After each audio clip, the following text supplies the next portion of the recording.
కానీ జీవితంలో కొన్ని విషయాలు మన చేతుల్లో ఉండవు.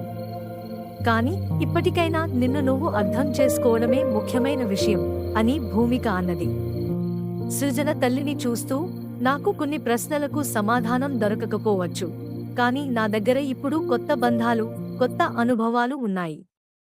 1 జాయ్, 2 ఈ అనాథాశ్రమ పిల్లలు.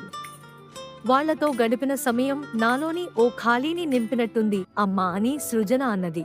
తల్లి చిరునవ్వుతో సృజన చెంపను సున్నితంగా తాకుతూ, ఇది నిన్ను మరింత బలమైనదాన్ని చేస్తోంది సృజన. నువ్వు నిజంగా ఎదుగుతున్నావు తల్లి అని భూమిక అన్నది. సృజన లోతుగా ఊపిరి తీసుకుంది. తల్లితో ఇలా మనసులోని మాటలను పంచుకోవడం చాలా రోజుల తర్వాత గుండెలోతుల్లో ఏదో భారంగా ఉన్న నొప్పి కాస్త కరిగినట్టు అనిపించింది. అమ్మా, నాతో మాట్లాడినందుకు చాలా సంతోషంగా ఉంది అంటూ తల్లిని గట్టిగా ఆలింగనం చేసుకుంది.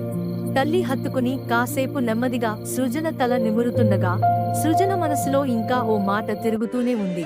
అది జాయ్ గురించి. జాయ్ గురించి తన తల్లితో చెప్పాలనిపించింది. అతను నాలో వచ్చిన మార్పుకు కారణం, జాయ్ ఇప్పుడిలా నేను ఆత్మస్థైర్యంగా ఉండటానికి సహాయపడిన వ్యక్తి అని తన తల్లి భూమికతో చెప్పాలనుకున్నది. అమ్మా, నేను ఈ మధ్య ఎవరితో ఎక్కువగా సమయం గడుపుతున్నాను నీకు తెలుసా అని తన తల్లిని అడిగింది.